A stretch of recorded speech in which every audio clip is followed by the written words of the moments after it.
क्या होगा अगर आप अपने नेल्स को काटना ही बंद कर देंगे? क्या होगा अगर हमारी बॉडी की सारी बोन्स एक साथ टूट जाएं? हमें हिचकियां क्यों आती हैं? हम अपने आप को गुदगुदी क्यों नहीं कर पाते हैं? और कैसे रोज सुबह आपकी हाइट कुछ सेंटीमीटर बढ़ जाती है? और क्या आपको पता है कि गालों पर ये डिंपल्स एक खासियत नहीं बल्कि एक कमी है? इस वीडियो में आप अपनी बॉडी के कुछ ऐसे ही अमेजिंग फैक्ट्स को जानने वाले हो, तो बने रहिए वीडियो के एंड तक। नंबर 18। दोस्तों, आप किसी पर्टिकुलर टाइम टेबल से तो अपने नेल्स कट नहीं करते होंगे। जब आपको फील होता है कि आपके नेल्स बड़े हो गए हैं तो आप उन्हें कट कर लेते हैं। लेकिन क्या आप जानते हैं कि आपके नेल्स का ग्रोथ रेट क्या है और क्या होगा अगर आप कभी भी अपने नेल्स को कट ही ना करें? असल में दोस्तों, एक महीने में आपके नेल्स सिर्फ 3 से 4 मिलीमीटर तक बढ़ते हैं, यानी रोज आपके नेल्स लगभग 0.1 मिलीमीटर रेट से बढ़ते हैं। और अगर आप अपने नेल्स को काटना ही बंद कर देंगे तो नेल्स के बढ़ने के साथ साथ नेल्स में बैक्टीरिया, फंगस और इन्फेक्शन भी बढ़ने लगेंगे। श्रीधर छिल्लाल ऐसे व्यक्ति हैं जिन्होंने 66 ईयर्स तक अपने लेफ्ट हैंड के नेल्स को नहीं काटा था। इन्होंने अपने नेल्स 1952 में बढ़ाने शुरू किए थे और 2018 में काटे थे, इसीलिए इनका नाम Guinness book of world records में भी मौजूद है। इन 66 सालों में इनके लेफ्ट हैंड के नेल्स की लेंथ 909 सेंटीमीटर हो गई थी। लेकिन इन 909 सेंटीमीटर नेल्स का वजन इतना बढ़ गया था कि उनकी हाथ की उंगलियां टेढ़ी पड़ गई थी। और तो और नेल्स के वजन से उनकी बॉडी की लेफ्ट साइड की नर्व्स भी डैमेज हो गई थी, जिसकी वजह से उनके लेफ्ट ईयर की हेयरिंग एबिलिटी भी खत्म हो गई थी।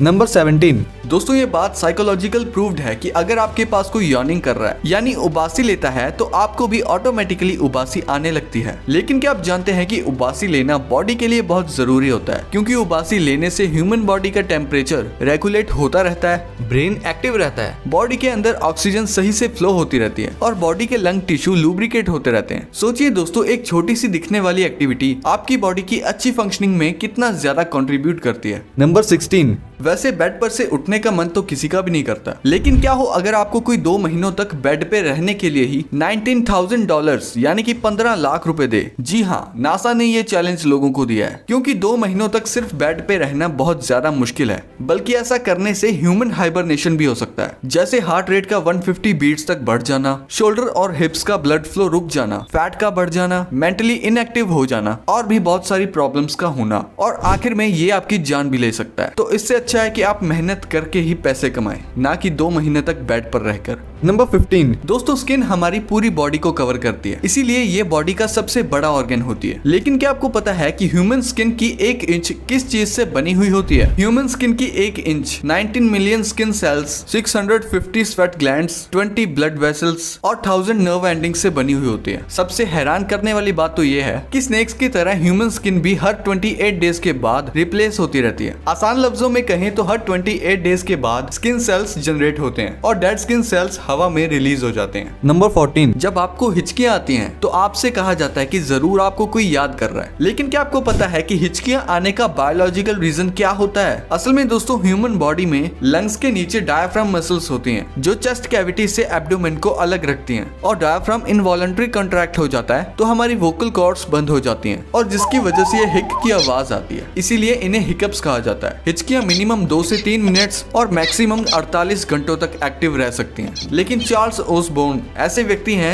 जिन्हें हिकअप्स का सबसे लंबा अटैक हुआ था। चार्ल्स को 1922 से हिचकियां आनी स्टार्ट हुई और 1990 तक यानी 68 इयर्स तक नॉन स्टॉप हिचकियां आती रहीं। एक एस्टिमेट के अकॉर्डिंग चार्ल्स को उनकी लाइफ में 430 मिलियन बार हिचकियां आई थी और फाइनली उनकी डेथ के 1 साल पहले 97 की एज में उनकी हिचकियां बंद हो गयी। इसीलिए चार्ल्स का नाम Guinness book of world records में सबसे ज्यादा लंबे वक्त तक हिचकियां लेने के नाम से मौजूद है। नंबर 13। किसी किसी को तो बहुत ज्यादा पसीना आता है तो किसी किसी को पसीना बिल्कुल भी नहीं आता है। पसीना ना आने की कंडीशन को अनहाइड्रोसिस कहा जाता है और ज्यादा पसीना आने की कंडीशन को हाइपरहाइड्रोसिस कहते हैं। लेकिन दोस्तों, पसीना ना आना भी आपके लिए बड़ी मुश्किल की बात है, क्योंकि अनहाइड्रोसिस से इंसानों की बॉडी में अलग अलग तरीके की स्किन रिलेटेड प्रॉब्लम्स जैसे एक्ने, डार्क स्पॉट्स, रेडनेस होने लगती है और इसके ऑपोजिट पसीना आने से हमारी बॉडी हीट को बाहर निकालती रहती है। नंबर 12। जब हम किसी को गुदगुदी करते हैं तो सामने वाले इंसान पर पर इसका बहुत असर होता है। वहीं दूसरी तरफ जब हम अपने आप को गुदगुदी करने की कोशिश करते हैं तो हमें ये फील भी नहीं होती है। लेकिन क्या आपको पता है कि ऐसा क्यों होता है? दरअसल दोस्तों, जब हम अपने आप को गुदगुदी करने की कोशिश करते हैं तो हमारे ब्रेन को इसकी जानकारी पहले से ही मौजूद होती है, जिसकी वजह से ब्रेन के सेरेबेलम को पहले से ही पता होता है कि इस तरह की गुदगुदी से कैसा महसूस होगा। इसीलिए जब हम खुद अपने आप को गुदगुदी करने की कोशिश करते हैं तो आपको वो फील भी नहीं होती है। नंबर 11, एक हाथ में कुल 5 उंगलियां होती हैं और सभी उंगलियों के अपने अपने नाम होते हैं। ठीक इसी तरह से हर उंगली की अपनी एक इंपॉर्टेंस होती है। लेकिन क्या आप जानते हैं कि हाथों की 5 उंगलियों में से सबसे ज्यादा खास और इम्पोर्टेंट उंगली असल में पिंकी फिंगर होती है,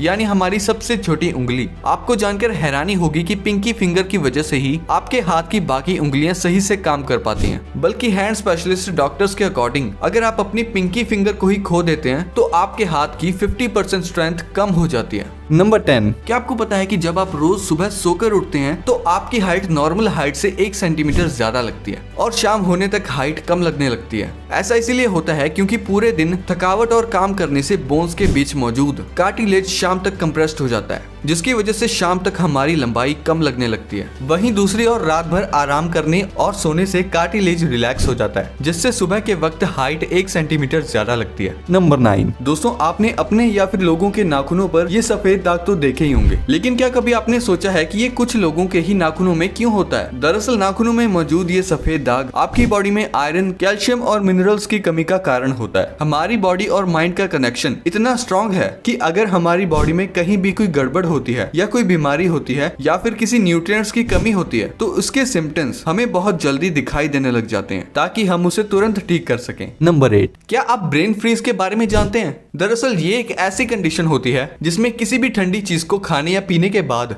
इंसान को ऐसा लगता है कि सारी ठंडक उसके दिमाग में जम गई हो। इस ब्रेन फ्रीज की कंडीशन को मेडिकल टर्म में स्पेनोपैलेटिन गैंग्लियोन्यूरल्जिया कहा जाता था। वैसे ये कंडीशन ज्यादा डेंजरस तो नहीं होती, लेकिन ब्रेन फ्रीज के दौरान बस कभी कभी हेडेक हो जाता है। नंबर 7, ह्यूमन हार्ट हमारी बॉडी का एक ऐसा हिस्सा होता है जो पूरी बॉडी में ब्लड सर्कुलेट करता है। लेकिन क्या आपको पता है कि ह्यूमन हार्ट बिना बॉडी के भी कुछ वक्त तक धड़कता रहता है? दरअसल ह्यूमन हार्ट का अपना एक अलग इलेक्ट्रिकल सिस्टम होता है जो हार्ट को धड़काता है और ब्लड को सर्कुलेट करता रहता है। इसीलिए ह्यूमन हार्ट बॉडी के बाहर भी नॉर्मल टेम्परेचर पर कम से कम 4 घंटों तक धड़कता रहता है। नंबर 6, दोस्तों साइकोलॉजी के अकॉर्डिंग जब हम किसी को पानी पीते हुए देखते हैं तो हमें भी प्यास लगने लग जाती है। लेकिन क्या आपको प्यास लगने के पीछे का बायोलॉजिकल रीजन पता है? असल में जब हम ज्यादा काम करते हैं, भाग दौड़ करते हैं तो हमें थकान होने लगती है और पानी पीने की अर्ज महसूस होती है। जब हमारी बॉडी का वाटर लॉस हमारी बॉडी वेट के 1% के बराबर होता है तो हमें भयंकर प्यास लगने लगती है, और जब ये लॉस 5% तक होता है तो इंसान बेहोश हो सकता है। इसके अलावा अगर वाटर लॉस 10% तक होता है तो डिहाइड्रेशन की वजह से इंसान की मौत भी हो सकती है। नंबर 5,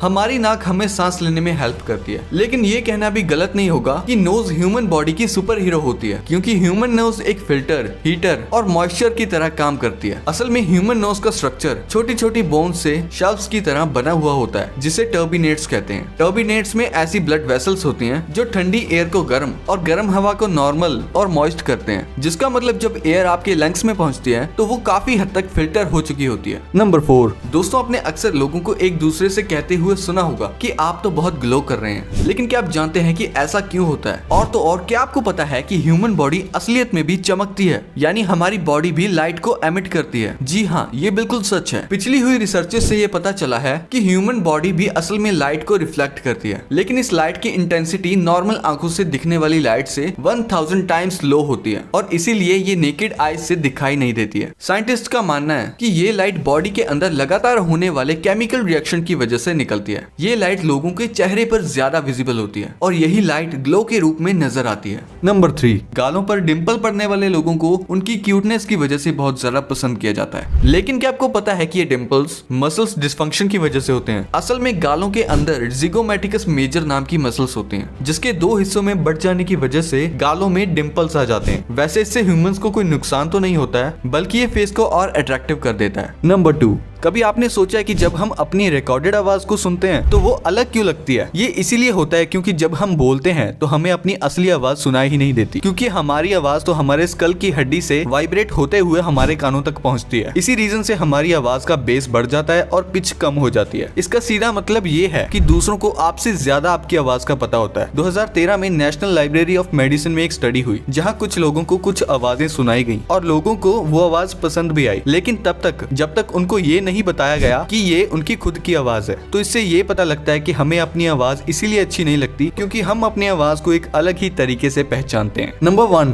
हमारी बॉडी में 206 बोन्स होती हैं। जब कोई बोन टूट जाती है तो डॉक्टर सिंपली उस बोन को अलाइन करके प्लास्टर कर देते हैं। अगर कोई सीरियस इंजरी होती है तो इसमें रॉड या स्क्रूज का इस्तेमाल किया जाता है। लेकिन क्या कभी आपने सोचा है कि अगर आपकी बॉडी की सभी हड्डियां एक साथ टूट जाएं तो क्या होगा? अगर अनफॉर्चुनेटली ऐसा कुछ होता है कि बॉडी की सारी बोन्स एक साथ टूट जाएं तो ये बहुत सीरियस प्रॉब्लम हो सकती है, क्योंकि हाथ या पैर की बोन्स को अलाइन करना इजी होता है और लगातार रेस्ट करने से हम ठीक भी हो सकते हैं। कोई बड़ी प्रॉब्लम वाली बात नहीं होती। लेकिन हमारी बॉडी में बहुत सारी सेंसिटिव बोन्स भी होती हैं, like jaw, collar bone, back bone, इसे रिस्की बना देती हैं। वैसे सारी बोन्स का एक साथ टूट जाना बहुत रेयर होता है। 2011 में एक 22 साल का लड़का एक बिल्डिंग के 9th फ्लोर से गिर गया था जिसकी ऊंचाई लगभग 100 फीट थी। लकीली उस लड़के की जान तो बच गई, लेकिन उसकी बॉडी की सारी हड्डियां टूट गई थी। 3 महीनों के ट्रीटमेंट के बाद भी वो लड़का ठीक नहीं हो पाया था और ना ही उसकी सारी हड्डियां वापस से रिकवर हो पाई थी। यानी बॉडी की सारी बोन्स के टूटने के बाद रिकवर होना लगभग इम्पॉसिबल होता है। लेकिन काफी सारी बोन्स ऐसी होती हैं जिनका डैमेज होना आपको पूरी लाइफ के लिए पैरालाइज बना सकता है। तो दोस्तों,